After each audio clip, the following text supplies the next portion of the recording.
Hello दोस्तों, स्वागत है आपका अपने target with Vinay YouTube channel पर। जैसा कि आप लोगों को पता है कि ये घटनाचक्र पूर्वावलोकन का एक सीरीज चल रहा है जिसमें प्रीवियस ईयर के आए हुए जो आईएएस और पीसीएस था आरओ के संबंधित जितने भी प्रश्न पूछे गए हैं उसका आप लोगों को प्रश्न प्रस्तुत किया गया है, जिसका आंसर आप लोग खुद कमेंट करेंगे।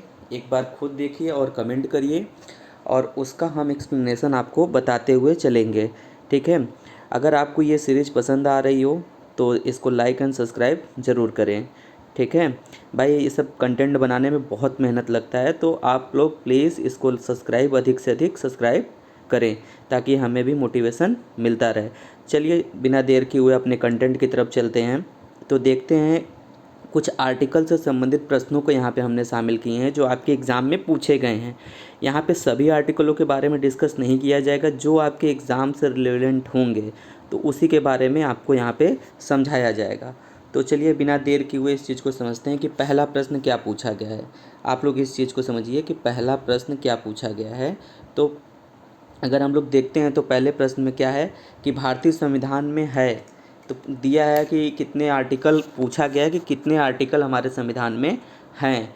ठीक है, जब हमारा संविधान बनकर तैयार हुआ था तो उसमें 395 आर्टिकल थे, यानी अनुच्छेदों की संख्या जब हमारा संविधान बनकर तैयार हुआ था तो 395 था, यानी मूल संविधान में 395 अनुच्छेद थे।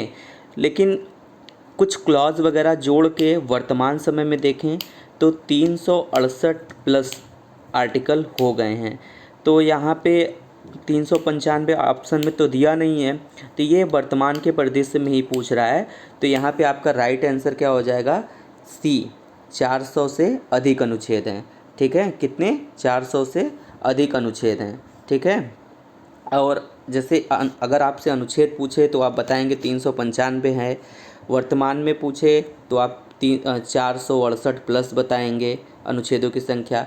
अगर भाग के बारे में अगर आपसे पूछता है कि हमारे मूल संविधान में भागों की संख्या कितनी थी तो वो 22 थी टोटल, और वर्तमान परिदृश्य से पूछे तो क्लॉज वगैरह जोड़ के भागों की संख्या कितनी हो गई है, 25। कितनी हो गई है, 25। उसी तरह अगर अनुसूची की बात कर लें तो अनुसूचियों के बारे में भी पूछे तो हमारे मूल संविधान में अनुसूचियों की संख्या कितनी थी, 8 थी, और वर्तमान में अगर बात करें तो कुछ 4 अनुसूचियों को और जुड़ चुका है, तो वर्तमान में अनुसूचियों की संख्या कितनी है, 12 है। तो इस चीज़ को आप लोग कहीं पे नोट डाउन कर लीजिए अगर आपको अच्छा लगे तो। ठीक है, ये आपके एग्ज़ाम में पूछा जा सकता है, खासकर वर्तमान परिदृश्य वाली चीज़ें पूछी जा सकती हैं। ठीक है, चलिए चलते हैं अपने नेक्स्ट क्वेश्चन की तरफ। अगला क्वेश्चन देखिए आप लोग और आंसर कमेंट करते रहिएगा। भारतीय संविधान में पूछा क्या है, आरंभ में कितने अनुच्छेद थे। देखिए यहाँ पे आरंभ वर्ड यूज कर दिया है, तो आप बताएंगे आरंभ में कितने थे, 395, और वर्तमान परिदृश्य में 468 प्लस, कितना, 468 प्लस चला गया है। ठीक है, तो ये क्वेश्चन का आंसर समझ में आया आप लोगों को, तो इसका आंसर हो जाएगा ऑप्शन नंबर सी। इसका आंसर हो जाएगा ऑप्शन नंबर सी। ठीक है, चलिए आगे चलते हैं, बात करते हैं कि वर्तमान में भारतीय संविधान में गणना की दृष्टि से कुल कितने अनुच्छेद और अनुसूचियां हैं। ठीक है, ये गणना की दृष्टि से पूछा है, तो अगर ये प्रारंभ में पूछा होता तो 395 अनुच्छेद थे और 8 अनुसूचियां थीं, तो यहाँ पे तो ऑप्शन में तो दिया नहीं है। तो आप क्या कहेंगे कि अगर इसका आंसर आपको अगर देना रहता है उस समय जब ये क्वेश्चन पूछा गया था तो उस समय 444 अनुच्छेद और 12 अनुसूचियाँ इसका आंसर हो जाता, परंतु वर्तमान परिदृश्य में ये क्वेश्चन वैलिड नहीं है। तो इस क्वेश्चन का वैलिड आंसर अगर आपको देना होगा तो 468 प्लस क्या है आपका अनुच्छेद है और 12 अनुसूचियाँ हैं। ठीक है, तो इसका आंसर ये बनेगा, इस चीज़ को आप लोग समझिएगा। ठीक है, आगे चलते हैं। फिर पूछा क्या है कि मूल भारतीय संविधान में कितने भाग, मूल भारतीय संविधान में यानी जब संविधान हमारा लागू हुआ उस समय भागों की संख्या कितनी थी, अनुच्छेदों की संख्या कितनी थी और अनुसूची कितनी थी। तो देखिए पहले भाग पूछा है तो टोटल भाग कितने थे, 22 भाग थे।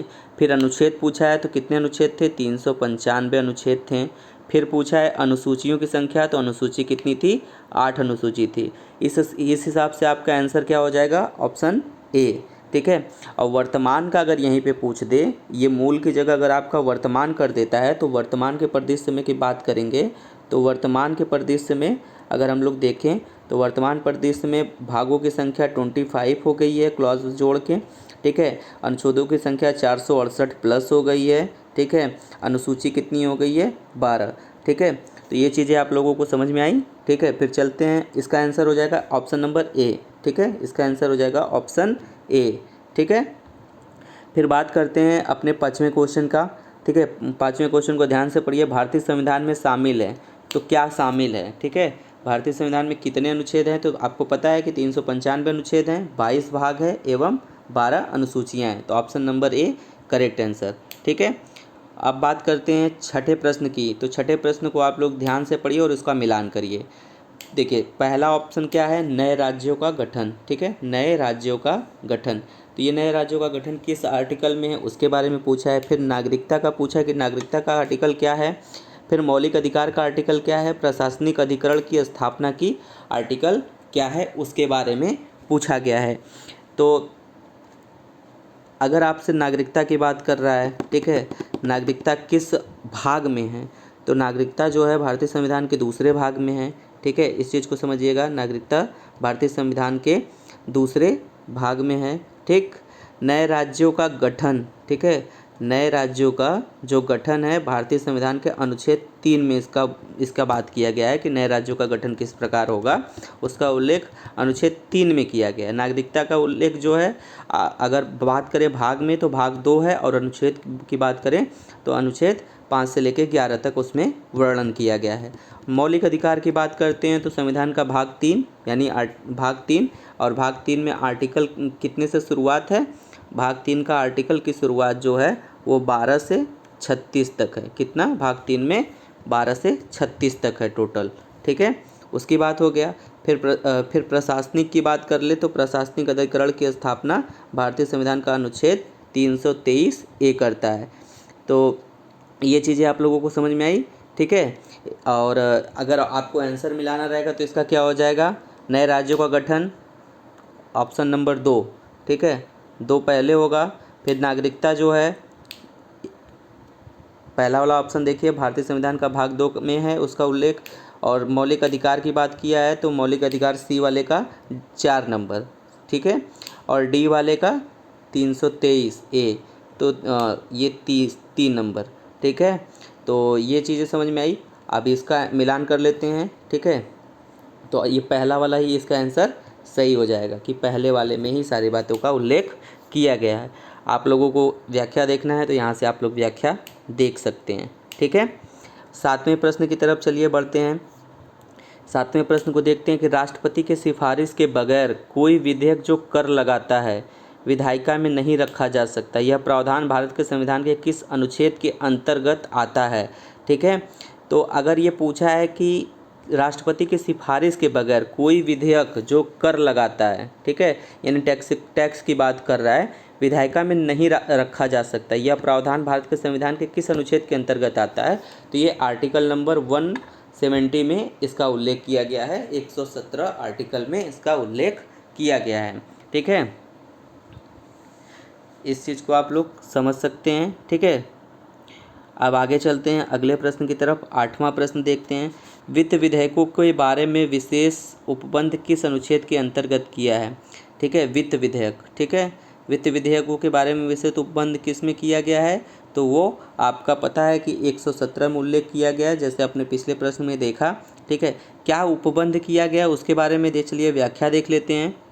वित्त विधेयक के बारे में संविधान के अनुच्छेद 117 में वित्त विधेयकों के बारे में विशेष उपबंध किया गया है।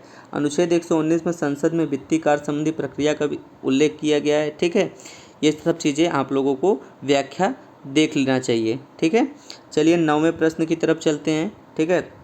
भारतीय संविधान के किस अनुच्छेद के अंतर्गत अखिल भारतीय, ठीक है, अखिल भारतीय सेवाओं का प्रावधान किया गया है, ठीक है। अखिल भारतीय सेवाओं का जो प्रावधान किया गया है आपका 312 में किया गया है, ठीक है। ये हो गया आपका 9वां प्रश्न। 10वें प्रश्न की तरफ चलते हैं।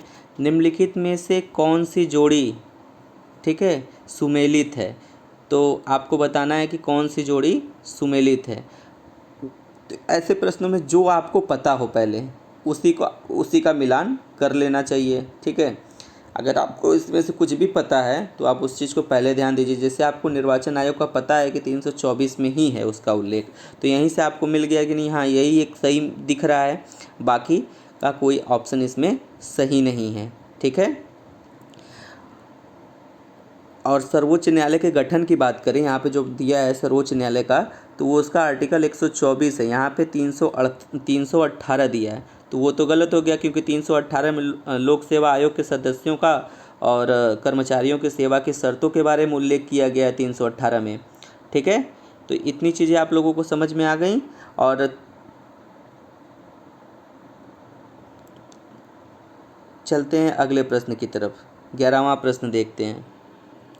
11वें प्रश्न में देखिए पूछा क्या है कि 39A में पूछा क्या है, सही सुमेलित नहीं है, ठीक है। तो सही सुमेलित नहीं है, पहले ये चीज़ याद रखिए। ग्राम पंचायतों का संगठन, ठीक है, ग्राम पंचायतों का जो संगठन है वो आर्टिकल तो 40 में ही है, ये तो कन्फर्म है।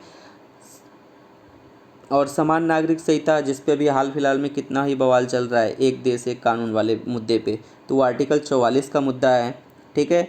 और 39 से समान न्याय एवं निःशुल्क विधिक सहायता, ठीक है, ये 39A में ही कहा गया है कि समान कार्य के लिए समान वेतन, इन सब चीज़ों की बात 39A में ही कहा गया है, चाहे महिला हो चाहे पुरुष हो, बिना भेदभाव के समान कार्य के लिए समान वेतन होना चाहिए, ठीक है।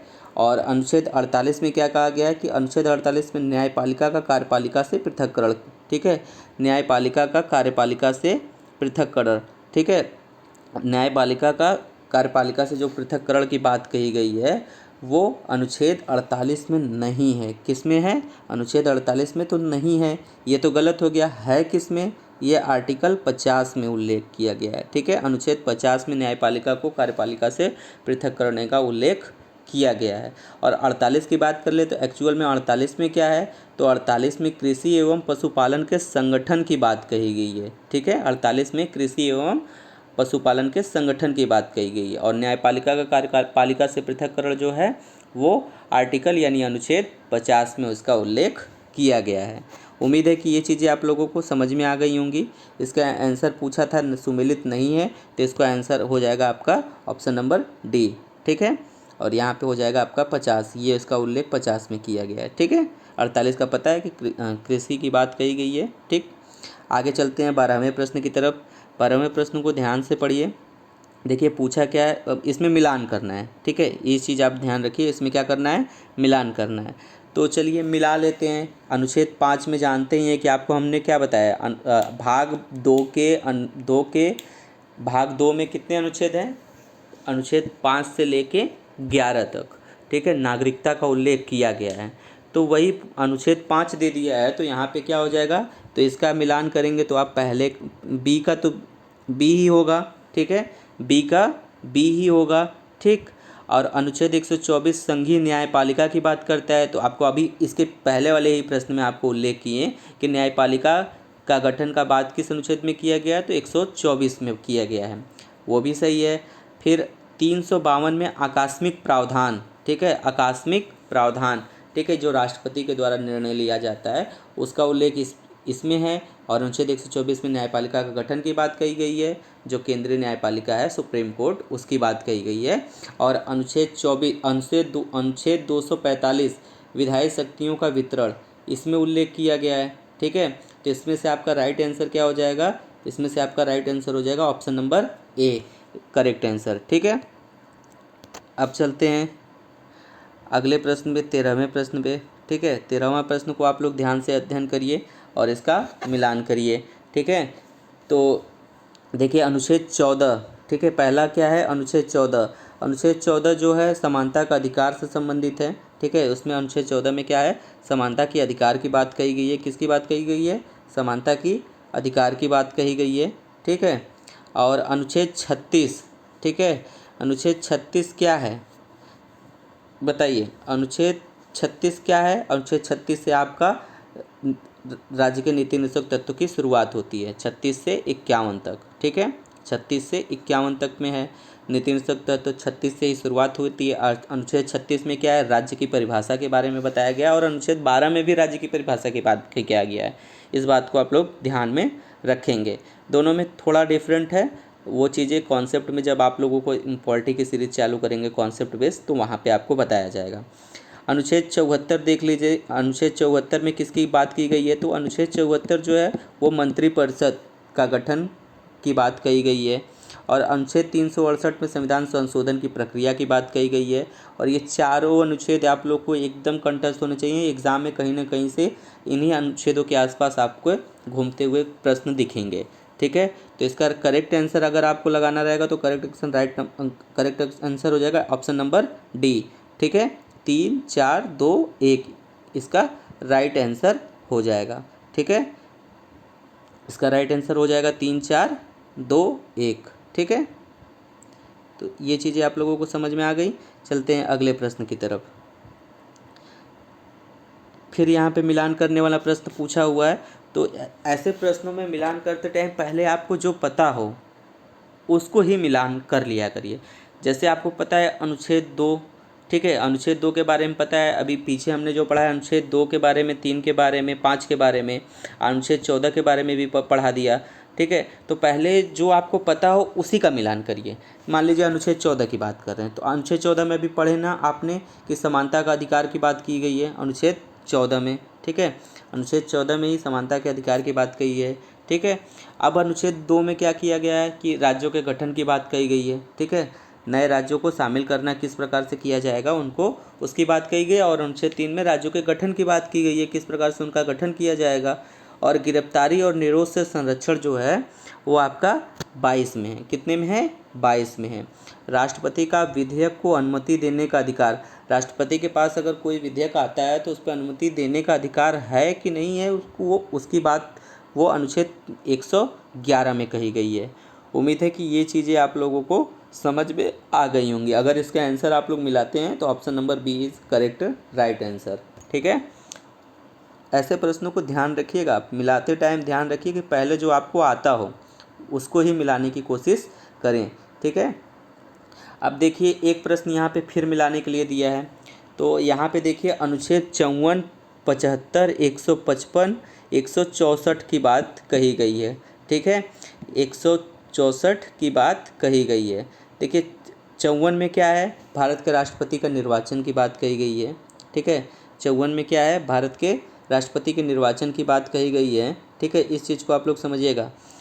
54 में भारत के राष्ट्रपति का निर्वाचन की बात कही गई है। और अनुच्छेद 75 में मंत्रिमंडल की बात कही गई है। किसकी मंत्रिमंडल? प्रधानमंत्री और मंत्रिपरिषद की नियुक्ति कैसे होगी उसकी बात कही गई। यहाँ पे अगर अनुच्छेद 155 की बात कर रहे हैं तो अनुच्छेद 55 में क्या कहा गया है कि अनुच्छेद 55, ठीक है, अनुच्छेद 55 को अगर ध्यान में रखेंगे तो राज्य के राज्यपाल की नियुक्ति की बात कही गई है। और अनुच्छेद 164 में क्या कहा गया है? 164 में राज्य के मुख्यमंत्री और मंत्रिपरिषद की नियुक्ति की बात कही गई है।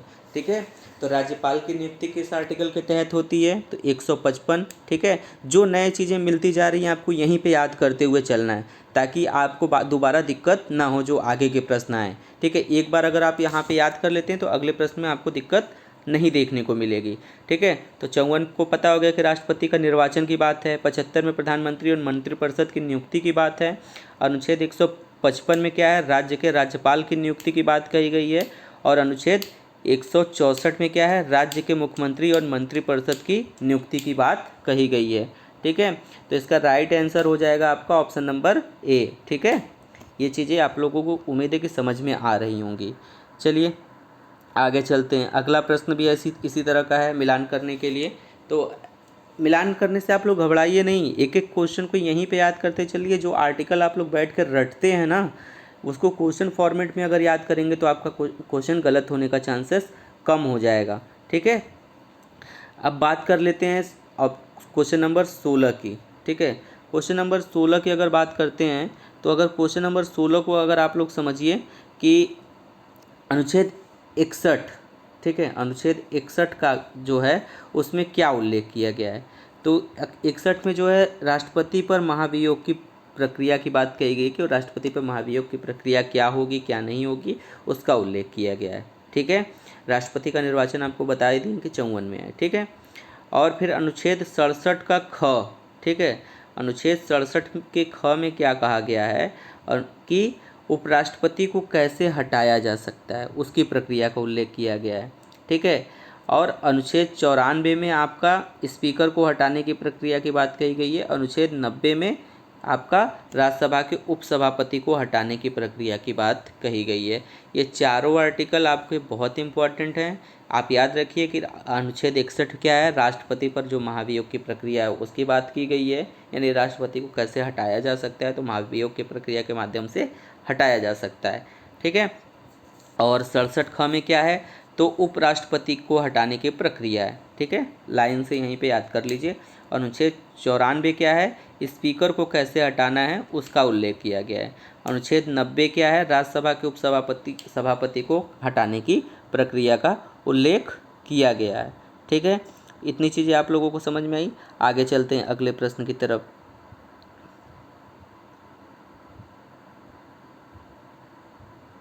देख लेते हैं अपना 17वां प्रश्न। देखिए, अनुच्छेद 323 का ए पूछा है, 324 पूछा है, 330 पूछा है, 320 पूछा है। इसमें से अभी देखिए आपको हमने क्या पढ़ाया, 324 पढ़ा दिए हैं कि 324 में क्या है, निर्वाचन की बात कही गई है। क्या है, निर्वाचन की बात कही गई है। ठीक है, 324 में आपको पता है कि निर्वाचन की बात कही गई है, तो आपको ये पता हो गया। फिर 323 का ए अगर देख लेते हैं, 323 का ए, 323 के ए में प्रशासनिक अधिकरण की बात कही गई है, ये भी आपको पढ़ा दिए थे। अनुच्छेद 330 में क्या है, तो अनुच्छेद 330 में है लोकसभा के लिए अनुसूचित जाति व अनुसूचित जनजाति सदस्यों का आरक्षण। ठीक है, जो लोकसभा के लिए जो लोकसभा सीट होती है उसमें अनुसूचित जाति और अनुसूचित जनजाति की जो क्वांटिटी, मतलब जो उनके नंबर होते हैं कि कितने सदस्य होने चाहिए इस कैटेगरी से, तो उसका उल्लेख किया गया है 330 में। ये आर्टिकल 330 बहुत पूछा जाता है, इसको अच्छे से याद रखिएगा। ठीक है, फिर अनुच्छेद 320 की बात करते हैं, तो लोक सेवा आयोग के कार्य। ठीक है, जो लोक सेवा आयोग हैं, जैसे संघ लोक सेवा आयोग है, ठीक है, मतलब जितने भी मतलब आयोग हैं उसके बारे में बताया गया है 320 में। ठीक है, 320 में क्या हो जाएगा, लोक सेवा आयोग के कार्य। तो ऑप्शन मिला लेंगे तो 2 हो जाएगा, 1 हो जाएगा, 4 हो जाएगा, 3 हो जाएगा। तो option number C is the correct answer. ठीक है, आप लोगों को ये चीज़ें समझ में आ गई। चलिए अगले प्रश्न की तरफ चलते हैं। 18वें प्रश्न को ध्यान से देखिए। 18वां प्रश्न क्या है, संवैधानिक संशोधन। ठीक है, इसके पहले आपको संवैधानिक संशोधन के बारे में बताया कि किस में उल्लेख किया गया है संविधान संशोधन का, तो अनुच्छेद 368 में किया गया है। ठीक है, फिर वित्त आयोग, यहीं पे याद कर लीजिए वित्त आयोग के बारे में। ठीक है, वित्त आयोग क्या है, 280 में किया गया उल्लेख। और वित्तीय आपात जो आज तक नहीं लगा है, 360 में उल्लेख किया गया। वित्तीय आपात अपने भारत में आज तक अभी तक नहीं लगा है, वो 360 में है। अखिल भारतीय सेवाएं, ठीक है, आपको बताया कि 312 में है। कितने में, 312 में। इसमें से 2 आपको यहाँ पे रटने की जरूर, याद कर लीजिए, रटिए नहीं, याद कर लीजिए क्वेश्चन के फॉर्म में, कि वित्त आयोग 280 में है और वित्तीय आपात 360 में है। बाकी संविधान संशोधन आपको बता दिए थे कि 368 में है, और अखिल भारतीय सेवाओं के बारे में पिछले क्वेश्चन में आपको समझाया जा चुका है कि 312 में उसका उल्लेख किया गया है। तो अगर आप लोगों को ऑप्शन मिलाना हो तो देखिए, जैसे आप पहले का मिलान कर लेंगे, संविधान संशोधन 368, ऑप्शन में देखिए 4 एक ही जगह है, तो option number B correct answer. ठीक है, अब अगले प्रश्न पे चलते हैं। 19वें प्रश्न को ध्यान से पढ़िए और इसका मिलान करिए। अब देखिए, पहले आपको पता है कि क्या क्या आपको पता है। ठीक है, तो अखिल भारतीय सेवाओं का जो आपको बताएं 312 में है, वहीं आपकी यूपीएससी यानी संघ लोक सेवा आयोग की बात करें, ठीक है, संघ लोक सेवा आयोग की बात करता है तो वो 315 में है। और वित्त आयोग आपको पता है कि 280 में ही है। ठीक है, अब प्रशासनिक अधिकरण भी आपको बताया था कि 323 ए में है। ठीक है, फिर बच क्या गया, भारत का नियंत्रक एवं महालेखा परीक्षक, तो ये 148 में है। तो भारत का महालेखा नियंत्रक परीक्षक ये किस में है, 148 में है। ठीक है, ये चीज़ें आप लोगों को उम्मीद है कि समझ में आ गई होंगी। ठीक है, तो इसका करेक्ट आंसर क्या हो जाएगा, बी। ठीक है, 3 नहीं, करेक्ट आंसर इसका हो जाएगा ए। ठीक है, ये चीज़ें आप लोगों को क्लियर हो गई। ठीक, चलिए अगले प्रश्न की तरफ चलते हैं। देखिए, एक प्रश्न आया था कि कौन सा सुमेलित नहीं है। ठीक है, सुमेलित नहीं है। अंतर राज्य परिषद का गठन जो है 363 में है, ये करेक्ट है। अभी वित्त आयोग आपको बताएं, ये भी करेक्ट है कि 280 में है। प्रशासनिक न्यायाधिकरण आपको बताएं 323 का क में है। और संघ लोक सेवा आयोग की बात कर रहा है तो 315 में। और यहीं अखिल सेवा में की बात करेगा तो वो 312 में है। तो यहाँ पे तो चारों सुमेलित हैं। तो इस प्रश्न को ये पूछा गया था यूपी पीसीएस प्री 2020 में, इसको अपने प्रश्न से बाहर कर दिया, मूल्यांकन से बाहर कर दिया। कि ऑप्शन सारे एकदम सटीक रख दिए हैं, बस क्वेश्चन पूछने का तरीका में गलत हो गया, यहाँ पे नहीं है। ठीक है, तो इस वजह से ये प्रश्न को मूल्यांकन से बाहर कर लिया, लेकिन ये चारों सही हैं। आप लोग इस चीज़ को याद रखिएगा, ये सब करेक्ट है। ठीक, आगे चलते हैं अगले प्रश्न की तरफ। अगला प्रश्न देख लेते हैं। अनुच्छेद 17 की बात कहा गया है कि अनुच्छेद 17 में क्या है। ठीक है, अनुच्छेद 78 में क्या है, अनुच्छेद 192 में क्या है, 352 में क्या है। ठीक है, 352 में देख लीजिए, आपको पता है कि आपात स्थिति की जो घोषणा है, ठीक है, उसी का उल्लेख किया गया है। ठीक है, आपात स्थिति की जो घोषणा है उसका उल्लेख किया गया है, ये तो सही हो गया। चलिए ठीक है, 17 की बात करते हैं। तो न्याय के समक्ष समानता, आपको पता है कि ये आर्टिकल 14 से संबंधित बातों का उल्लेख किया जा रहा है, तो ये तो गलत हो गया 17। ठीक है, और संसद का गठन, ठीक है, संसद का गठन, ठीक है, संसद, ठीक है, सरलो से याद कर लीजिए, यहाँ पे एक ट्रिक है, सरलो, ठीक है, सरलो, ठीक है, सरलो से अगर आप लोग याद करते हैं तो संसद, राज्यसभा, लोकसभा, तो संसद की बात कर लेगा तो आपका आंसर हो जाएगा 79। ठीक है, ऑप्शन जबकि यहाँ पे दिया है 78, गलत है। फिर उसके बाद जस्ट बात क्या है, 80 में राज्यसभा और 81 में लोकसभा की बात की गई है। ठीक है, तो आप इस ट्रिक के माध्यम से तीनों क्रम से याद रख सकते हैं अगर आपको थोड़ा बहुत भी कन्फ्यूज़न होता है। अगर आपको 79 पता है कि नहीं, संसद जो है 79 से शुरुआत है। संसद की जो 3 संरचना होती है, संसद की कितनी संरचना होती है, 3। संसद में प्रमुख रूप से 3 लोग ही शामिल होते हैं। ठीक है, तीनों को आप समझ लीजिए। एक तो राष्ट्रपति शामिल होगा, ठीक है, एक तो राष्ट्रपति इसमें शामिल होगा, दूसरा लोकसभा शामिल होगा, तीसरा राज्यसभा शामिल होगा। ठीक है, तो इस चीज़ को आप समझ के रखिएगा कि संसद के 3 अंग होते हैं, राज्यसभा, लोकसभा और राष्ट्रपति। ठीक, और तीनों को याद करने का ट्रिक बता दिए, सरलों से आप लोग याद कर सकते हैं कि स से संसद 79 और र से राज्यसभा 80 और लो से लोकसभा मतलब 81। ठीक है, उम्मीद है कि इतनी चीज़ें आप लोगों को समझ में आई होंगी। तो इसका पूछा है कि सुमेलित है, तो आप याद रखेंगे 352 आपात स्थिति की घोषणा की जाती है। और एक आपात स्थिति 360 वाला आपको बता दिए कि वित्तीय आपात की बात की गई है, वित्तीय आपात आज तक कभी लगा नहीं है। ठीक है, ये चीज़ें आप लोगों को क्लियर हुई। और ये 17 में आपको पता है कि ये गलत है, 14 आर्टिकल है, 78 गलत हो गया क्योंकि ये 79 में है। और संसद सदस्यों को वेतन एवं भत्ते, ठीक है, संसद सदस्यों को वेतन एवं जो भत्ते हैं वो 192 में इसका उल्लेख नहीं किया गया है, बल्कि 192 में क्या किया गया है, राज्य विधानमंडल के सदस्यों की निर्भरता से संबंधित प्रश्नों पर विनिश्चयन की बात की गई है। ठीक है, तो इसका राइट आंसर की बात कर लें तो right answer option number D हो जाएगा। ठीक, यहाँ पे इतनी चीज़ें आपको समझाने का मेन रीज़न था कि आगे आने वाले प्रश्नों में आप उत्तर सही दे पाएँ। ठीक है, और आपको चीज़ें आसानी से याद हो सकें। चलिए आपको अपने 22 नंबर के क्वेश्चन को देख लेते हैं। इसमें पूछा क्या गया है, ठीक है, मिलान ही करना है, 215, 222, 226, 227। देखिए इसमें से आपको केवल अभी हम जितना आर्टिकल पढ़ाए हैं उसमें से एक आपको पता है। ठीक है, एक 215 आपको पता है, तो सबसे पहले 215 को आप मिला लीजिए। ठीक है, 215 नहीं, आपको 315 हमने पढ़ा है, सॉरी गलती हुई। ठीक है, अब बात कर लेते हैं यहाँ पे मिलान करने की। अब देखिए मिलान करते हैं तो 215 में क्या है, बोला गया है 215 में कि उच्च न्यायालय का अभिलेख न्यायालय होना चाहिए। ठीक है, बोला गया है कि उच्च न्यायालय का एक अभिलेखीय उच्च न्यायालय क्या है, एक अभिलेखीय न्यायालय भी है। ठीक है, उसकी बात कही गई है। और फिर बात कर लेते हैं 222 में।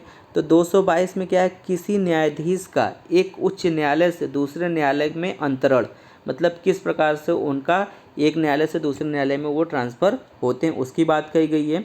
और 226 में बोला गया है कुछ रीट निकालने की उच्च न्यायालय की शक्ति। ठीक है, उसकी बात कही गई है 226 में। और 227 में जो कहा गया है, सभी न्यायालयों के अधिक्षण की शक्ति की बात कही गई है। इस चीज़ का आप लोग याद रखिएगा।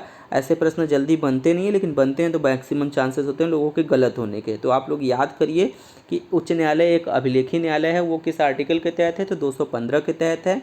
और किसी न्यायालय का एक उच्च न्यायालय से दूसरे किसी न्यायाधीश का एक उच्च न्यायालय से दूसरे उच्च न्यायालय में अगर हस्तांतरण होता है, ठीक है, यानी high court to high court में अगर ट्रांसफ़र हो रहा है तो उसका उल्लेख 222 में किया गया है, ठीक है।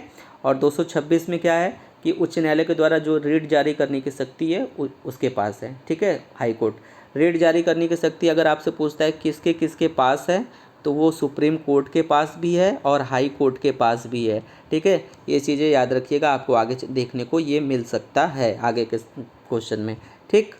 तो चलते हैं अगले प्रश्न की तरफ। अगला प्रश्न देख लेते हैं कि भारतीय संविधान के किस अनुच्छेद में केंद्र शासित प्रदेशों के लिए उच्च न्यायालय का प्रावधान किया गया है, ठीक है। केंद्र शासित प्रदेशों की बात कर रहा है, उच्च न्यायालय का प्रावधान किया गया केंद्र शासित प्रदेशों में। तो केंद्र शासित प्रदेशों में 241 आर्टिकल के तहत संघ राज्य क्षेत्रों के लिए उच्च न्यायालय के प्रावधान की बात कही गई है। तो option number B is correct answer हो जाएगा। अब देख लेते हैं कि 239 में क्या है, संघ राज्य क्षेत्रों के प्रशासन का उल्लेख किया गया है।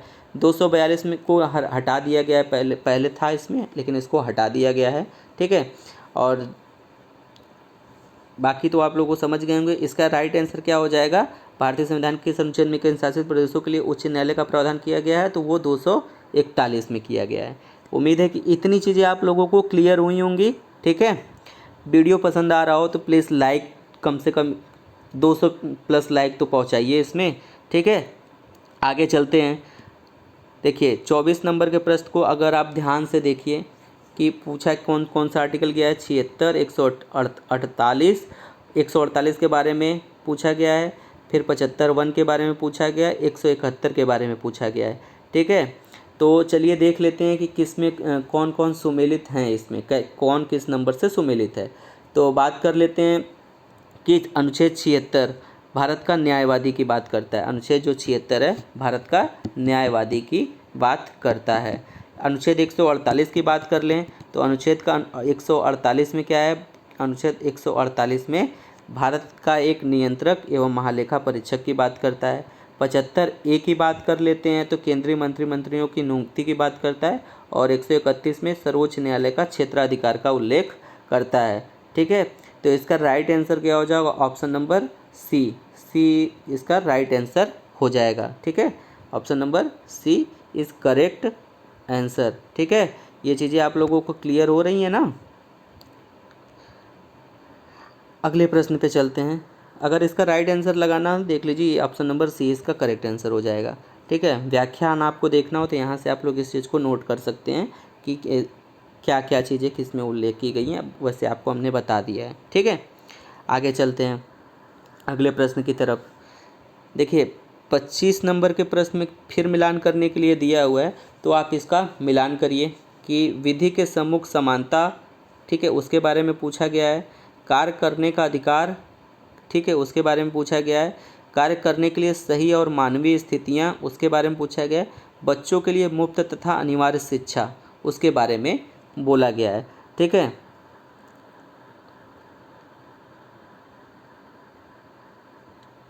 देखिए विधि के सम्मुख समानता तो आपको पहले ही हमने पढ़ाया, ये आर्टिकल हो जाएगा 14, ठीक है। कार्य करने का अधिकार, ठीक है, कार्य करने का जो अधिकार है तो वो एक ऑप्शन हो जाएगा इसका 4 नंबर। एक कार्य करने का अधिकार अनुच्छेद 41 में कहा गया है, ठीक है, अनुच्छेद 41 में कहा गया है। और कार्य करने के लिए सही मानवीय स्थिति की बात करें तो कार्य करने के लिए सही मानवीय स्थिति की बात करें तो अनुच्छेद 42 में उसका उल्लेख किया गया है। और मतलब शैशव पूर्व देखभाल तथा 6 वर्ष से कम आयु के बच्चों के लिए शिक्षा की व्यवस्था, यानी जो मतलब शिशु होते हैं, ठीक है, उनके जन्म से पूर्व तथा 6 वर्ष के कम आयु के बच्चों के लिए शिक्षा की व्यवस्था की बात अनुच्छेद 45 में किया गया है, ठीक है। इस क्वेश्चन में थोड़ा डाउट है, इस चीज़ को समझिए। देखिए इसमें क्या है कि बच्चों के लिए मुफ्त तथा अनिवार्य शिक्षा का प्रावधान मूलतः नीति निषेध तत्वों के तहत अनुच्छेद 45 में वर्णित था। परंतु 86वें संविधान संशोधन 2002 से इसे अनुच्छेद 21 क के रूप में मूल अधिकार में शामिल किया जाने के साथ साथ अनुच्छेद 45 में इसके स्थान पर प्रसव पूर्व देखभाल तथा 6 वर्ष से कम आयु के बच्चों की शिक्षा के लिए व्यवस्था का प्रतिस्थापन किया गया है। तो इसमें परिवर्तन हुआ है, ठीक है। इस परिवर्तन को आप लोग ध्यान रखिएगा कि ये चीज़ें आप लोग अच्छे से वीडियो को रोक के याद कर सकते हैं, ठीक है। आगे चलते हैं अपने अगले प्रश्न की तरफ। 26वां प्रश्न है जो कि आपके अनुच्छेद से संबंधित जितने भी घटना चक्र में प्रश्न पूछे गए हैं उसका ये अंतिम प्रश्न है, ठीक है। उसके बाद आप लोगों के अनुसूचियों से संबंधित कुछ प्रश्नों को आपके सामने प्रस्तुत किया जाएगा।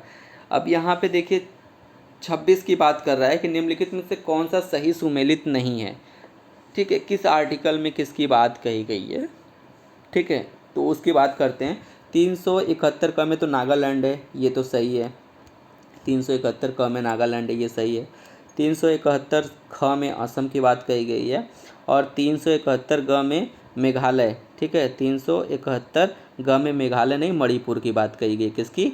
यहाँ पे मणिपुर हो जाएगा, यहाँ पे मणिपुर मणिपुर की बात कही गई है। तो ये पूछा है सुमेलित नहीं है, तो ऑप्शन नंबर सी इसका राइट आंसर हो जाएगा, ठीक है। और 371 घ में आंध्र प्रदेश की बात कही गई है, ठीक है। इस चीज़ का आप लोग अच्छे से याद करिए इसको, ठीक है। और 371 की बात कर लेंगे तो अगर जैसे 371 ए है उसमें क्या है, नागालैंड का गठन की बात कहा गया है। और ऐसे ही 371 केवल 71 की बात कर लें तो उसमें महाराष्ट्र और गुजरात की बात कही गई है, ठीक है। क्योंकि महाराष्ट्र और गुजरात ये महाराष्ट्र जो है, महाराष्ट्र से ही निकलकर गुजरात का उद्भव हुआ है, ठीक है। तो इस चीज़ को याद रखिएगा। चलिए अपने अगले प्रश्न पे अनुसूचियों की तरफ चलते हैं, ठीक है। किस अनुसूची में किसका उल्लेख किया गया है, उन सभी चीज़ों को आप लोगों को यहाँ पे देखने को मिल सकता है, ठीक है। अब बात कर लेते हैं अनुसूचियों से संबंधित कुछ महत्वपूर्ण प्रश्नों पर, ठीक है। प्रश्नों को ध्यानपूर्वक समझने की कोशिश करिएगा। वीडियो शुरू करने से पहले आप लोगों से एक अनुरोध है कि जो अनुसूचियों के क्वेश्चन हम लोग सॉल्व करेंगे, अगर ऐसे प्रश्न आप लोगों को पसंद आ रहे हो तो वीडियो को तुरंत सब्सक्राइब कर लें और लाइक वाले बटन पर क्लिक कर दें ताकि आपके पास ऐसे वीडियो का नोटिफिकेशन तुरंत आपको प्राप्त हो सके। तो चलिए आज हम लोग अनुसूचियों का पहला प्रश्न देख लेते हैं। तो पहले प्रश्न में आप लोग एक चीज़ का ध्यान रखिए कि यहाँ पे पूछा है कि कुल अनुसूची कितनी हैं, ठीक है। प्रारंभ में या मूल संविधान का नहीं पूछा हुआ है, तो आप इस बात का ध्यान रखिए। तो कुल अनुसूचियाँ वर्तमान में 12 हो गई हैं और अगर मूल संविधान की बात करें या प्रारंभ में की बात करें तो कितने थे, 8 अनुसूचियाँ थी, ठीक है। और 9वीं 10वीं 11वीं 12वीं अनुसूचियों को बाद में संविधान में शामिल किया गया है, ठीक है। आपका इसका राइट आंसर 1 हो जाएगा, ए, ठीक है। आगे चलते हैं, दूसरे प्रश्न की तरफ देखते हैं कि भारतीय संविधान में पूछा है कि अनुसूचियों की संख्या कितनी है। तो अनुसूचियों की संख्या कितनी है, 12 हो जाएंगी। चलिए आगे के प्रश्न में देखते हैं। आगे के तीसरे नंबर के प्रश्न में क्या पूछा हुआ है कि भारत के संविधान में 20 भाग हैं। ये तो गलत है क्योंकि आपको पता है कि टोटल 22 भाग हैं, ठीक है। वर्तमान के परिदृश्य से अगर क्लॉज वगैरह जोड़ के देखें तो 25 प्लस भाग हो गए हैं, ठीक है। तो ये चीज़ें आप लोग ध्यान रखिएगा, ठीक। तो भारत के संविधान में कुल अनुच्छेद 390 हैं, नहीं 395 हैं। वर्तमान परिदृश्य की बात करें तो 468 प्लस हैं। तो ये तो ऑप्शन नंबर बी भी गलत हो गया, ठीक है। भारत के संविधान में 9वीं अनुसूची, 10वीं अनुसूची, 11वीं और 12वीं अनुसूची को संविधान अधिनियम द्वारा जोड़ा गया है, ठीक है। ठीक है, इसको तो बाद में ही जोड़ा गया है संविधान संशोधन करके, ठीक है। तो तो ऑप्शन नंबर इसका केवल करेक्ट हो जाएगा ऑप्शन नंबर सी, ठीक है, क्योंकि केवल 3 ही इसका सही आंसर है, ठीक है। व्याख्या देखना है तो व्याख्या चलिए देख लेते हैं, इसका व्याख्या क्या है। व्याख्या की बात कर ले तो कुल संविधान में कितनी है, 22 हैं, गणना के अनुसार 25 हैं, अनुच्छेद जो हैं 395 हैं, ठीक है, और लगभग वर्तमान में 365 यानी 368 प्लस चले गए हैं अभी वर्तमान में, ठीक है। और अनुसूचियाँ मूल संविधान में कितनी थीं? 8 अनुसूची थीं। 9वीं 10वीं 11वीं और 12वीं अनुसूची को संविधान संशोधन के माध्यम से जोड़ा गया था। 9वीं अनुसूची को 52वें संविधान संशोधन के माध्यम से जोड़ा गया था। 10वीं अनुसूची को 93वें संविधान संशोधन के माध्यम से जोड़ा गया था, ठीक है। और 12वीं अनुसूची को जो है 74वें संविधान संशोधन के माध्यम से जोड़ा गया था। इस चीज़ को आप लोग याद रखिएगा, ठीक है। तो ऑप्शन नंबर सी इसका करेक्ट हो जाएगा तीसरे का। फिर चलते हैं अपने चौथे प्रश्न की तरफ। चौथा प्रश्न देखिए ध्यान से कि पूछा क्या है, भारतीय संविधान के निम्न दी गई अनुसूचियों में से कौन सी एक राज्यों के नामों की सूची तथा उनके राज्य क्षेत्रों का ब्यौरा देती है, ठीक है। तो जो पहली अनुसूची है उसी में बोला गया है कि जो संघ और राज्य होंगे, ठीक है, उनका जो क्षेत्र होगा कितना होना चाहिए उनका क्षेत्र, ठीक है, उसके बारे में उल्लेख किया गया है, ठीक है, और उनका कितना विस्तार होगा उसका उल्लेख किया गया है। तो ये पहली ही अनुसूची में इसका उल्लेख किया गया है। चौथे का राइट आंसर हो जाएगा ए, ठीक है। और दूसरी अनुसूची की बात करते हैं तो दूसरी अनुसूची में क्या गया है, संवैधानिक प्राधिकारियों के वेतन के बारे में बताया गया है, जैसे राष्ट्रपति हो गया, उपराष्ट्रपति हो गया, इन लोगों के बारे में बताया गया है। जैसे सुप्रीम कोर्ट, हाई कोर्ट, ये लोगों के जो जज होते हैं, मुख्य जज होते हैं, उनकी बात किया गया है। और तीसरी अनुसूचियों में शपथ का प्रारूप है, ठीक है, शपथ का मतलब क्या लेखा जोखा होता है उसके बारे में बात किया गया है। और चौथी अनुसूची में क्या कहा गया, राज्यसभा में स्थानों का आवंटन, ठीक है। तो ये आप लोगों को उम्मीद है कि क्लियर हो गई होंगी, ठीक है। तो ये इसका आंसर चौथे का राइट आंसर ए हो जाएगा। चलिए अगले प्रश्न की तरफ चलते हैं। पांचवा प्रश्न पूछा हुआ है कि यदि भारत संघ के एक नए राज्य का सृजन करना हो, ठीक है, यदि भारत संघ के एक नए राज्य का सृजन करना हो तो संविधान की निम्नलिखित अनुसूचियों में से किस एक को अवश्य संशोधित किया जाना चाहिए, ठीक है। तो पहली बात तो अनुच्छेद जो है ये पहली ही अनुसूची में संशोधन किया जाएगा, क्योंकि उसमें नए राज्यों का जो गठन है, उसका विस्तार क्षेत्र है, उसके बारे में पहले में ही उल्लेख किया गया है। तो पाँचवें का राइट आंसर हो जाएगा पहला, ठीक है। अगले प्रश्न की तरफ चलते हैं। भारत के संविधान की चौथी अनुसूची विवेचित करती है, यानी कि चौथी अनुसूची में क्या कहा गया है। तो राज्यसभा में स्थानों के आवंटन के बारे में ही तो कहा गया है। इसके पहले ही आपको एक क्वेश्चन, पहले दूसरे क्वेश्चन में ही आपको इसका व्याख्या देखने को मिला है कि राज्यसभा में स्थानों के आवंटन को बात कही गई है चौथे अनुसूची में, ठीक है। 10वीं अनुसूची में दल बदल का है, ठीक है। पंचायत का 9वीं अनुसूची में है, ठीक है। ये सब चीज़ें आप लोगों को याद रहना चाहिए। आगे चलते हैं 7वें प्रश्न की तरफ।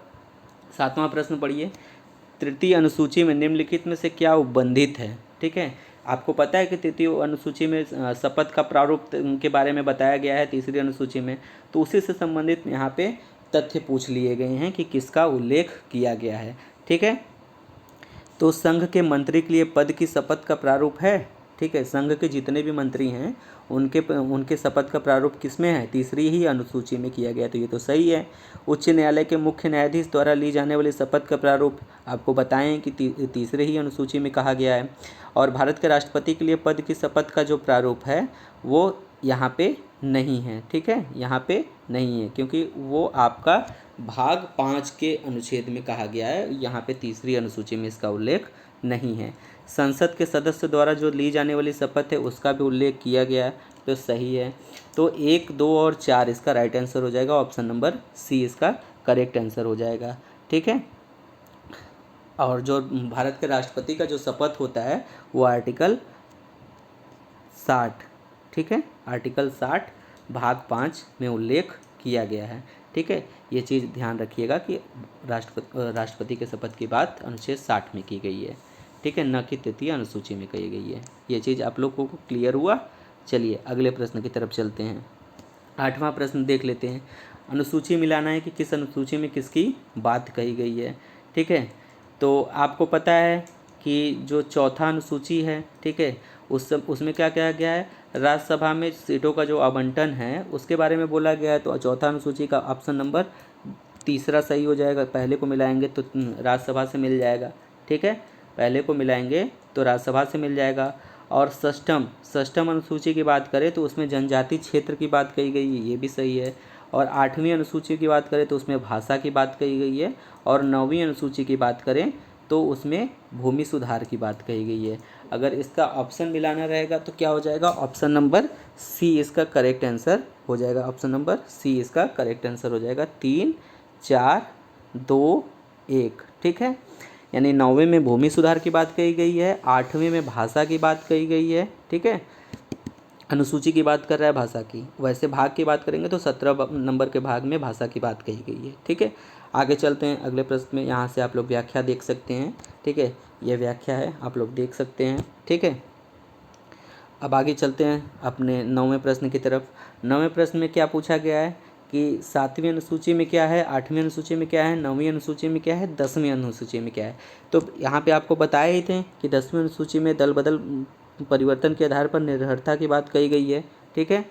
10वीं अनुसूची में क्या कहा गया है, दल बदल के आधार पर उसकी बात कही गई है, ठीक है। और 9वीं अनुसूची में क्या है, ठीक है। तो 9वीं अनुसूची की बात कर लें तो 9वीं अनुसूची में आपकी भाषा से संबंधित बातों का प्रावधान किया गया है, ठीक है। एक मिनट, ऊपर से मिलान करते हैं कि 7वीं अनुसूची में विधायी शक्तियों का विवरण है, ठीक है। 7वीं अनुसूची में विधायी शक्तियों का विवरण है, ठीक। 8वीं अनुसूची में आपका क्या है, 8वीं अनुसूची में आपका भाषा है, ठीक है। और 9वीं अनुसूची का आपका देखें तो 9वीं अनुसूची में कुछ अधिनियमों का विधि मान्यकरण, यानी कि कुछ अधिनियमों का, ठीक है। 9वीं अनुसूची में 9वीं अनुसूची में आपके लिए बता दें, 1 मिनट आप लोग रुकिए, ठीक है।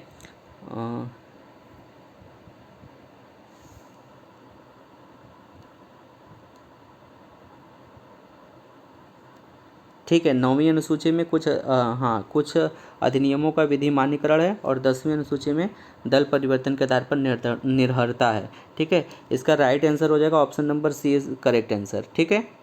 चलिए आगे के प्रश्न में चलते हैं। ये व्याख्या है, यहाँ से आप लोग इस व्याख्या को पढ़ सकते हैं, ठीक है। आगे चलते हैं 10वें प्रश्न की तरफ। 10वां प्रश्न को ध्यानपूर्वक पढ़िए और इसका मिलान करिए। आपको पता है कि 7वीं अनुसूची में क्या है, अभी इसके पहले वाले ही प्रश्न में देखें कि कुछ विधि नियमों का विधि मान्यकरण जो है, इसके बारे में बात किस में किया गया है, बताइए आप लोग। 1 मिनट, यहाँ ऑप्शन को साथ में रखते हैं तो आपको ज़्यादा समझ में आएगा, ठीक है। अगर हम लोग ऑप्शन को साथ में रखते हैं तो ज़्यादा समझ में आएगा। तो 7वीं अनुसूची में क्या है, 7वीं अनुसूची में 1 मिनट, ठीक है। तो 7वीं अनुसूची में क्या है, संघ, राज्य तथा समवर्ती सूचियों का उल्लेख किया गया है 7वीं में, ठीक है। 8वीं अनुसूची की बात कर लें, ठीक है। 8वीं अनुसूची की बात कर लें तो 8वीं अनुसूची में आपका भाषा है, ठीक है। 9वीं अनुसूची की बात कर लें, ठीक है। 9वीं अनुसूची की बात कर लेते हैं तो 9वीं अनुसूची में क्या है, कुछ अधिनियमों का विधि मान्यकरण है, ठीक है। 10वीं अनुसूची क्या है, 10वीं अनुसूची में दल परिवर्तन के आधार पर निर्भरता, यानी दल बदल कानून से संबंधित जो प्रावधान किए गए हैं वो 10वीं अनुसूची में हैं, ठीक है। अब चलते हैं अगले प्रश्न की तरफ। 11 नंबर का प्रश्न देखिए, किस प्रधानमंत्री के कार्यकाल के दौरान भारत के संविधान में 9वीं अनुसूची को पुनः स्थापित किया गया था, ठीक है। तो जब जवाहरलाल नेहरू थे, ठीक है, जवाहरलाल नेहरू थे तो संविधान, जो प्रथम संविधान संशोधन हुआ था 1951 का, ठीक है, उसी के द्वारा हमारे संविधान में ये चीज़ जोड़ा गया था, ठीक है, 9वीं अनुसूची को। तो ये उस समय प्रधानमंत्री कौन थे, जवाहरलाल नेहरू थे, ठीक है। अगले प्रश्न की तरफ चलते हैं। राज्य भूमि सुधार अधिनियम को संवैधानिक सुरक्षा प्रदान करने हेतु सम्मिलित किया गया है, ठीक है। राज्य भूमि सुधार अधिनियमों को संवैधानिक सुरक्षा प्रदान करने हेतु सम्मिलित किया गया है। तो राज्य भूमि का वो है कि 9वीं अनुसूची में इसको शामिल किया गया है, ठीक है। अगले प्रश्न की तरफ चलते हैं, 13वें प्रश्न को देख लेते हैं। निम्नलिखित कथनों पर विचार करिए। भारत की संसद किसी कानून विशेष को भारत के संविधान की 9वीं अनुसूची में डाल सकती है। ठीक है, भारत की संसद किसी कानून विशेष को भारत के संविधान की 9वीं अनुसूची में डाल सकती है। ठीक है, उसके बारे में पूछा है, तो ये बिल्कुल है कि इसको डाल सकती है। ठीक है, और फिर पूछा है, दूसरा क्वेश्चन पूछा है कि 9वीं अनुसूची में डाले गए किसी कानून की वैधता का परीक्षण किसी न्यायालय द्वारा नहीं किया जा सकता एवं उसके ऊपर कोई निर्णय भी नहीं लिया जा सकता। प्रारंभ में देखिए, प्रारंभ के हिसाब से ये सही था, क्योंकि प्रारंभ में क्या करते थे संसद के लोग कि कोई भी कानून बनाते थे, ठीक है, उसको 9वीं अनुसूची में डाल देते थे और 9वीं अनुसूची का न्यायालय न्यायिक पूर्वावलोकन नहीं कर सकता था। परंतु न्यायपालिका ने इसमें इस पर रोक लगाई और उसने बोला कि नहीं, 9वीं अनुसूची में भी अगर आप लोग ऐसा कुछ भी कानून डालते हैं जो कि उचित नहीं है तो उसका भी हम न्यायिक पूर्वावलोकन कर सकते हैं। तो इस हिसाब से ये गलत हो जाएगा। ठीक है, तो इसका राइट आंसर क्या हो जाएगा? 13 का ऑप्शन नंबर ए इसका करेक्ट आंसर हो जाएगा। ठीक है, और देखिए किस निर्णय के द्वारा ये कहा गया था कि अनुसूची 9 में जितने भी कानून आप संसद के द्वारा डाले जाएंगे उसका न्यायिक पूर्वावलोकन हो जाएगा। तो वो 2007 में सर्वोच्च न्यायालय ने IR कोहेलो बनाम तमिलनाडु के मामले में निर्णय देते हुए यह स्पष्ट किया कि संसद को 9वीं अनुसूची में विधि विशेष को प्रविष्ट करने की शक्ति प्रदान की गई है, किंतु यह न्यायिक संविदा के दायरे से बाहर नहीं है। ठीक है, न्यायपालिका के ने निर्धारित किया कि 24 अप्रैल 1973 यानी कि जब केशवानंद भारती निर्णय आया था कि हम संविधान के जो मूल ढांचा है उसमें परिवर्तन नहीं कर सकते हैं, तो उसी के बाद के 9वीं अनुसूची में शामिल किए गए विधायनों की न्यायिक समीक्षा इस आधार पर की जा सकेगी कि वे अनुच्छेद 21 जीवन जीने का अधिकार, अनुच्छेद 14 समानता का अधिकार, अनुच्छेद 19 स्वतंत्रता के अधिकार, ठीक है, के मूल ढांचे की अवधारणा का उल्लंघन करते हैं। अतः अगर ये उल्लंघन करते हुए पाए जाते हैं तो ऐसे कानून को रद्द कर दिया जाएगा या संशोधन करने के लिए कहा जाएगा। ठीक है, तो ये केस आप लोग याद रखिएगा, ये केस आपके एग्ज़ाम में पूछा गया है कितनी बार ही और कब से किया जा सकता है उस 9वीं अनुसूची में आपका पूर्वावलोकन, न्यायिक पूर्वावलोकन। ठीक है, तो वो 1973 के बाद की जो भी चीज़ें उसमें डाली गई हैं। ठीक, अब चलते हैं अगले प्रश्न की तरफ। कोहेलो केस भारत के संविधान की किस अनुसूची से संबंधित है? अभी आपको पता है कि 9वीं अनुसूची से संबंधित है, 2007 में कोहेलो केस आया था। ठीक है, अब बात कर लेते हैं 15 नंबर के मिलान करने के लिए। ठीक है, 15 में क्या है कि जब प्रश्न पूछा था उस समय कुछ और थी, तो अभी वर्तमान में अगर बात करें तो संघीय जो सूची है उसमें 97 की जगह 98 हो गया है। ठीक है, और राज्य सूची में जो है वो 66 विषय हो गए हैं। ठीक है, राज्य सूची में 66 विषय हो गए हैं और समवर्ती सूची में आपके 52 विषय हो गए हैं। कितने? 52 विषय हो गए हैं। ठीक है, सॉरी, देखिए जो अगर इसका आंसर मिलाएंगे तो आपको पता है कि इसका आंसर अगर आपको मिलाना संघीय सूची में, ठीक है, संघीय सूची में पहले 97 प्रविष्टियाँ थीं। राज्य सूची में अगर बात करें तो 66 प्रविष्टियाँ थीं और समवर्ती सूची की बात करें तो 47 थीं। लेकिन संघीय सूची में अब वर्तमान में कितनी है? तो 98 हैं। और राज्य सूची में वर्तमान की बात करें तो 59 है। कितनी है? 59 है। और समवर्ती सूची की बात करें तो 52 है। ठीक है, वर्तमान के परिदृश्य से। तो अब आप लोगों को ये डाटा ही याद रखना है कि 98, 92 और 52। ठीक है, ये चीज़ें उम्मीद है कि आप लोगों को क्लियर हुई होंगी। चलिए, ये व्याख्या है, इस पॉइंट को आप लोग समझ सकते हैं यहाँ से। ठीक, आगे चलते हैं। भारत के संविधान के अंतर्गत आर्थिक योजना का विषय है। ठीक है, भारत के संविधान के अंतर्गत आर्थिक योजना का विषय है। तो आर्थिक योजना का विषय क्या है? समवर्ती सूची ही आर्थिक योजना की विषय वस्तु की बात कही गई है। ठीक, इसको ध्यान रखिएगा। ठीक है, समवर्ती सूची की प्रविष्टि संख्या 20 आर्थिक और सामाजिक आयोजन का उल्लेख करती है। ध्यातव्य है कि इसी उपबंध के आधार पर भारत सरकार ने योजना आयोग का गठन किया था। तो ये चीज़ आप लोग याद रख सकते हैं कि योजना आयोग का गठन किस सूची की संवर्धन की वजह से हुआ था? तो समवर्ती सूची के संवर्धन की वजह से आर्थिक योजना का विषय सम्मिलित किया गया था। ठीक, फिर आगे चलते हैं। आर्थिक नियोजन भारतीय संविधान की किस सूची में सम्मिलित है? तो फिर वही सेम क्वेश्चन है, तो ये समवर्ती सूची से संबंधित है। आप लोग इसको ध्यान में रखिए। चलिए अगले प्रश्न पे चलते हैं। जानवरों के प्रति क्रूरता की रोकथाम को भारतीय संविधान की किस सूची में रखा गया है? जैसे जो भी हम लोग डोमेस्टिक एनिमल होते हैं या जो भी होते हैं, उसको अगर हम लोगों को सुरक्षा प्रदान करना है, उनके प्रति क्रूरता जैसा व्यवहार नहीं करना है, गैर मानवकृत व्यवहार नहीं करना है, तो उसके बारे में बोला गया है। तो वो समवर्ती सूची में ही इसका उल्लेख किया गया है। ठीक है, समवर्ती सूची में इसका उल्लेख किया गया है।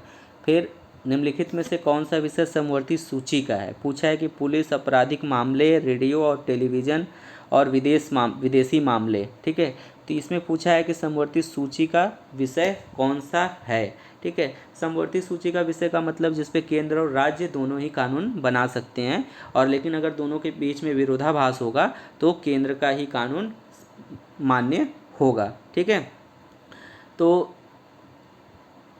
इसका क्या हो जाएगा कि समवर्ती सूची का विषय है, आपराधिक मामले समवर्ती सूची के विषय होते हैं, जबकि पुलिस जो है राज्य सूची का विषय है। ठीक है, पुलिस जो है राज्य सूची का विषय है।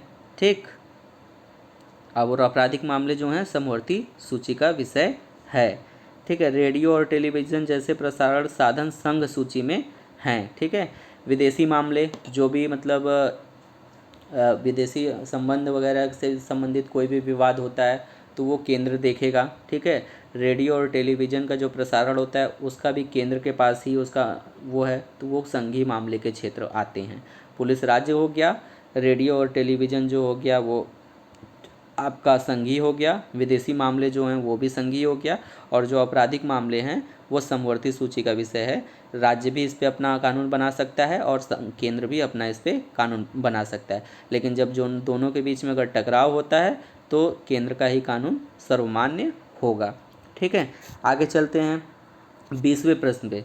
निम्नलिखित में से कौन सी मद भारत के संविधान की समवर्ती सूची में है? ठीक है, समवर्ती सूची में क्या है? जनसंख्या नियंत्रण और परिवार नियोजन। ठीक है, लोक स्वास्थ्य और स्वच्छता, प्रति व्यक्ति कर, निखात निधि। ठीक है, तो इसमें याद रखिएगा इसका जनसंख्या नियंत्रण और परिवार नियोजन क्या है, ये समवर्ती सूची के विषय हैं। लोक स्वास्थ्य और स्वच्छता। ठीक है, लोक स्वास्थ्य और जो स्वच्छता है उसके बारे में बात कर लें। ठीक है, तो ये सब जितने हैं वो राज्य सूची के अंतर्गत आते हैं, यानी कि ये तीनों ऑप्शन जो हैं ये तीनों ऑप्शन ये राज्य सूची के अंतर्गत आते हैं, और जनसंख्या नियंत्रण और परिवार नियोजन जो है वो समवर्ती सूची के अंतर्गत आते हैं। चलिए अगले प्रश्न की तरफ देखते हैं। 21वां प्रश्न क्या आपसे पूछा गया है कि सार्वजनिक स्वास्थ्य एवं स्वच्छता किसका विषय है? राज्य सूची का विषय है कि नहीं है? अभी आप लोगों ने पढ़ा, ठीक है, कि राज्य सूची का विषय, तो ये तो सही है। जनगणना संघ सूची का विषय है। ठीक है, जनगणना जो है वो संघ सूची का ही विषय है। ठीक है, तो आपको पता है कि संघ सूची का विषय है, तो ये आपको क्लियर है। राज्यसभा में सीटों का जो बंटवारा है वो द्वितीय अनुसूची में उसका उल्लेख किया गया है। अभी हम आप लोगों को क्या बताए थे राज्यसभा के बारे में? राज्यसभा में सीटों का आवंटन जो है वो अनुच्छेद 24 अनुसूची 4 में इसका उल्लेख किया गया है, न कि दूसरे में किया गया है। ठीक है, और दल बदल विरोध का आपको बताया थे 10वीं अनुसूची में किया गया है, तो ये भी सही है। तो ऑप्शन नंबर इसका सी इज राइट आंसर, ये सी आपका करेक्ट आंसर हो जाएगा। ठीक है, अब बात करते हैं अगले प्रश्न में कि निम्नलिखित में से कौन सा विषय समवर्ती सूची में है? ठीक है, निम्नलिखित में से कौन सा विषय समवर्ती सूची में है? ठीक है, समवर्ती सूची में क्या शामिल किया गया है आपको बताना है।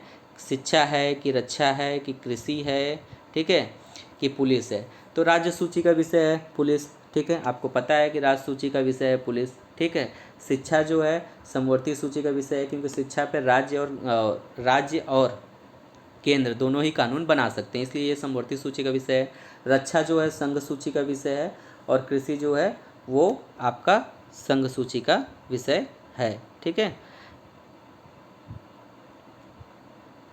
कृषि भी राज्य सूची का विषय है, सॉरी एक गलती हो गया, कृषि और पुलिस ये दोनों राज्य सूची के विषय हैं। ठीक है, आप लोग इस चीज़ को ध्यान में रखिएगा।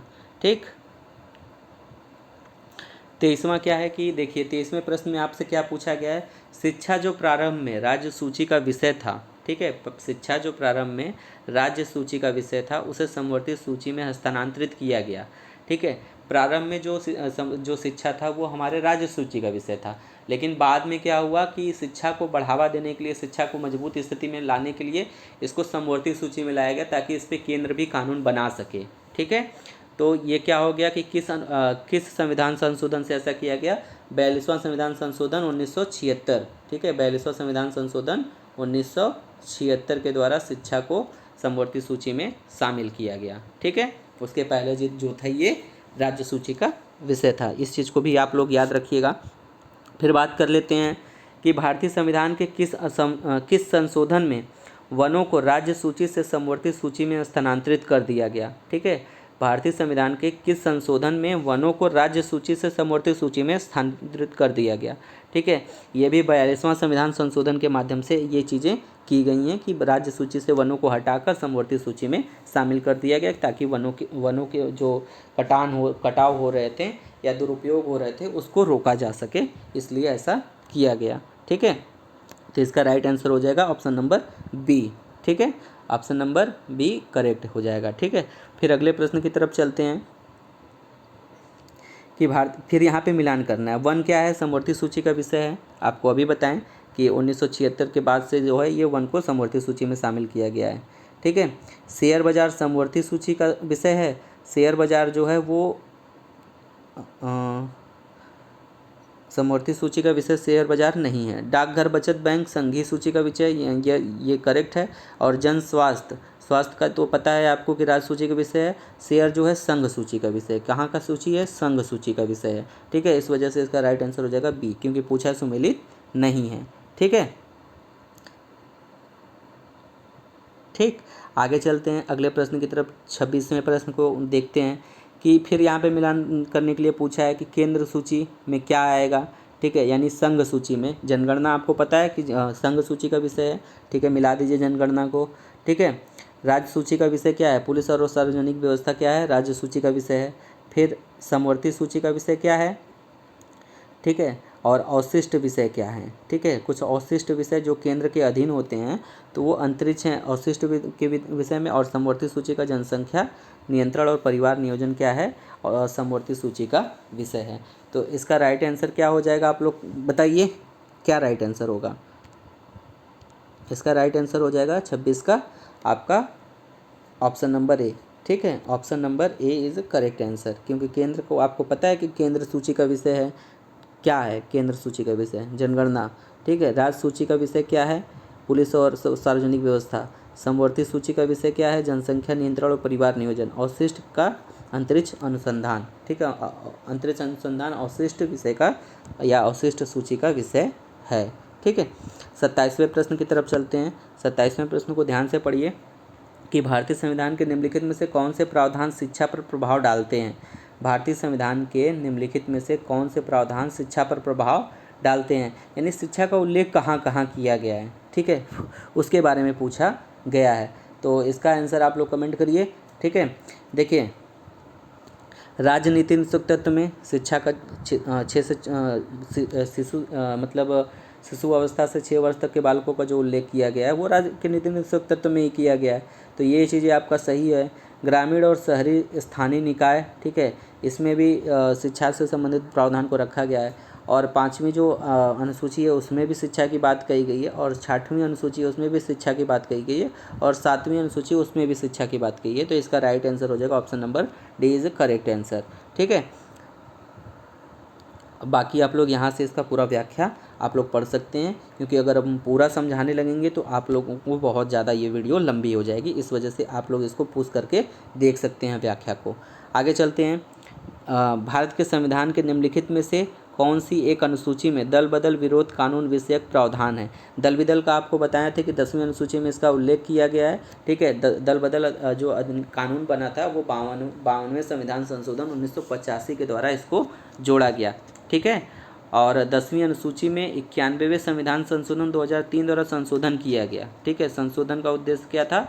जो दल बदल में लोग मतलब बार बार इस पार्टी से उस पार्टी में परिवर्तित हो रहे थे उसको रोकने के लिए कब लाया गया? 91वें संविधान संशोधन 2003 के द्वारा उसको रोकने के लिए प्रावधान लाया गया। ठीक है, आगे चलते हैं कि भारतीय संविधान के किस अनुसूची में दल बदल विरोध कानून को रखा गया है?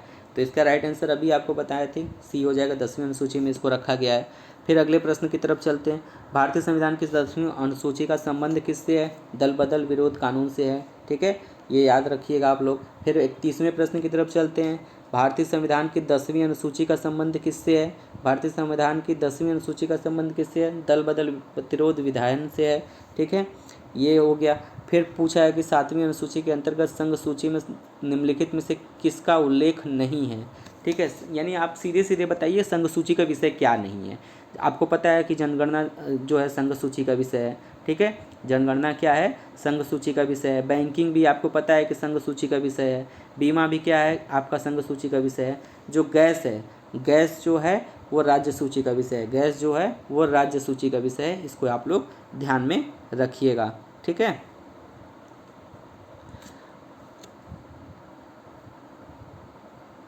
बात करते हैं अगले प्रश्न पे। पूछा क्या है कि भारतीय संविधान की संघ सूची से संबंधित नहीं है। संघ सूची से संबंधित नहीं है। विदेशी मामले आपको पता है कि संघ से संबंधित है। रक्षा भी संघ से संबंधित है। रेलवे भी पता है कि आपको संघ से संबंधित है। एग्रीकल्चर जो है वो आपका राज्य सूची का विषय है। ठीक है, ये हो गया आपका 33 नंबर का आंसर। ठीक है, 34 में आप बताइए कि 7वीं अनुसूची के अंतर्गत राज्य सूची में निम्नलिखित में से किसका उल्लेख है? ठीक है, राज्य सूची में, तो राज्य सूची की बात कर रहा है। आपको पता है शिक्षा समवर्ती सूची का विषय है, वन समवर्ती सूची का विषय है, रेलवे संघ सूची का विषय है, और विद्युत जो है राज्य सूची का विषय है। क्या है? विद्युत, 1 मिनट, 34 ना, राज्य सूची में निम्नलिखित में से किसका उल्लेख है? रेलवे पुलिस, इसका आंसर हो जाएगा रेलवे पुलिस। हम सोचे केवल रेलवे है, तो रेलवे आपका याद रखिएगा कि केंद्र मतलब संघ सूची का विषय है।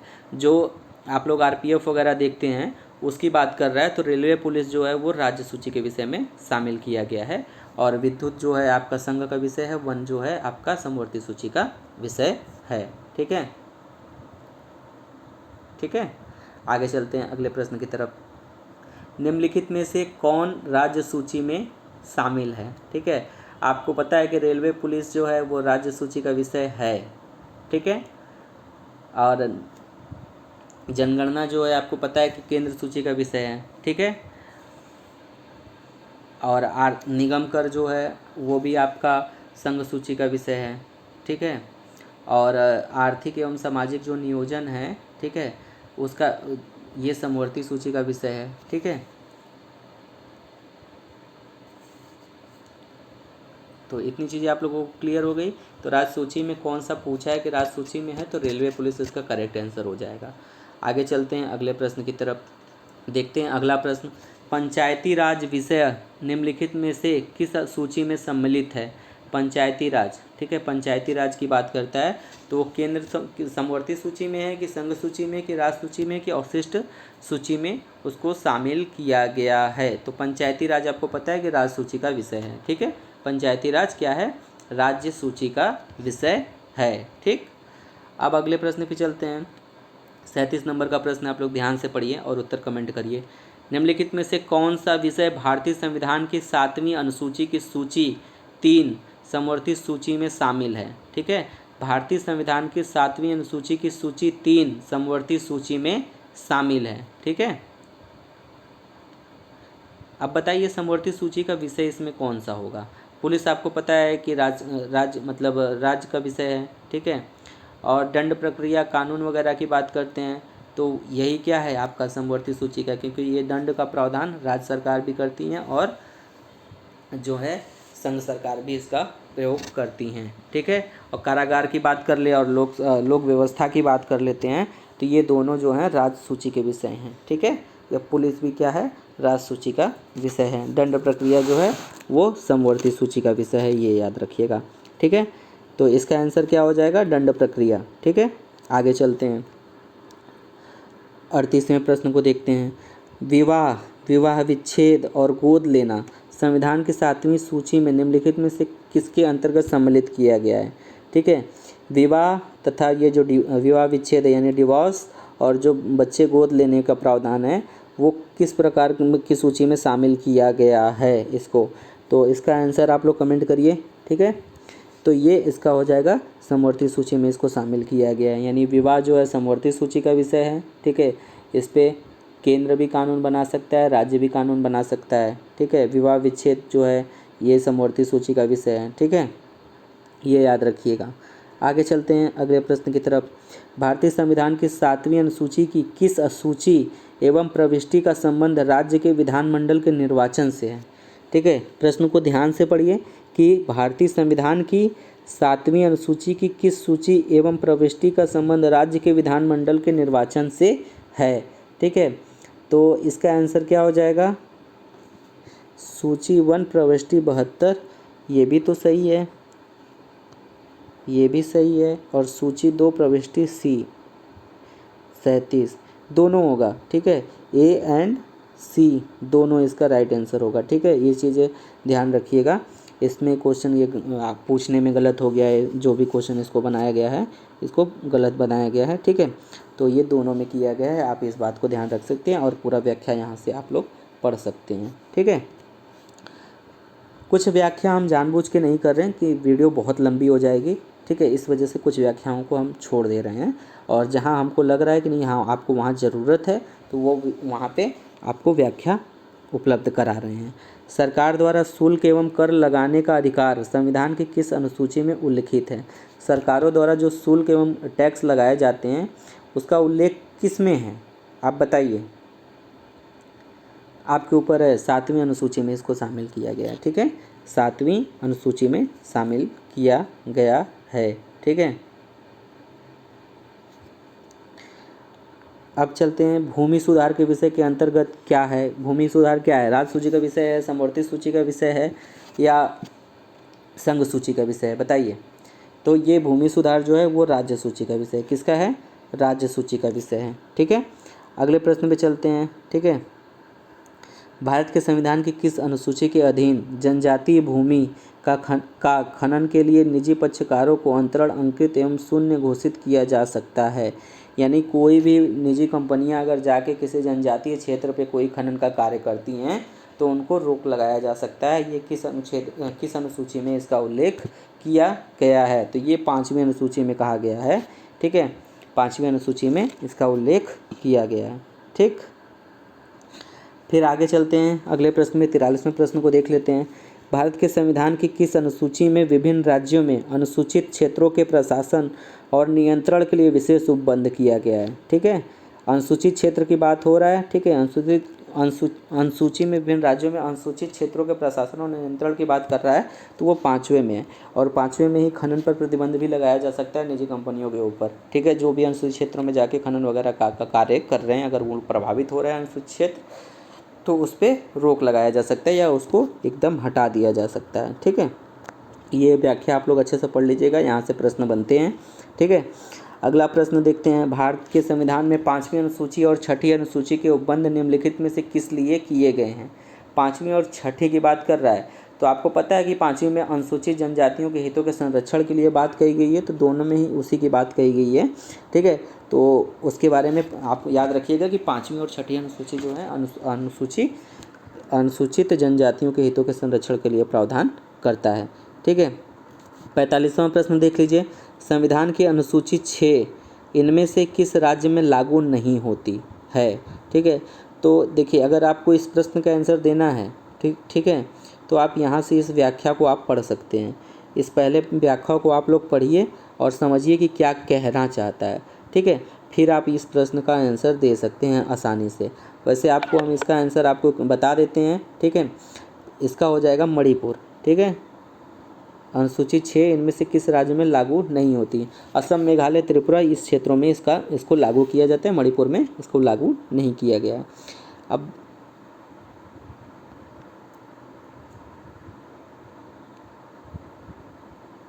अगला प्रश्न देख लेते हैं 46 नंबर का। भारतीय संविधान की 6ठी अनुसूची में निम्नलिखित किन राज्यों में जनजातीय क्षेत्रों के प्रशासन से संबंधित है। अभी आपको इसका आंसर आपको क्या क्या बताया, आपको मेघालय, त्रिपुरा, मिजोरम, ठीक है। मेघालय, त्रिपुरा, मिजोरम इसका करेक्ट आंसर हो जाएगा। इसी 3 क्षेत्रों में इसको लागू किया गया है।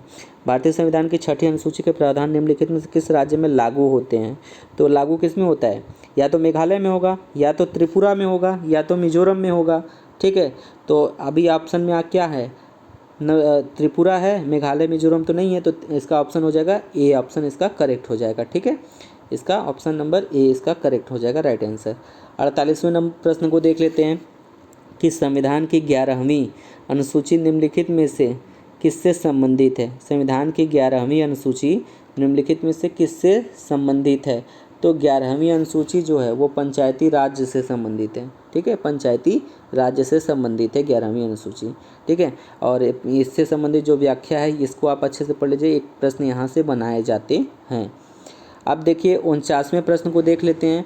भारत के संविधान की 11वीं अनुसूची में कितने विषय हैं। 11वीं अनुसूची में कितने विषयों पे कानून बनाया जा सकता है। ठीक है, तो 11वीं विषय में 29 विषयों को शामिल किया गया। कितने विषयों को शामिल किया गया है, 29 विषयों को शामिल किया गया है। तो इसका राइट आंसर क्या हो जाएगा, आपका ऑप्शन नंबर सी इसका करेक्ट हो जाएगा। ठीक है, तो ये हो गया आपका आज आपको अनुसूची पढ़ा दिए, अनुच्छेद पढ़ा दिए।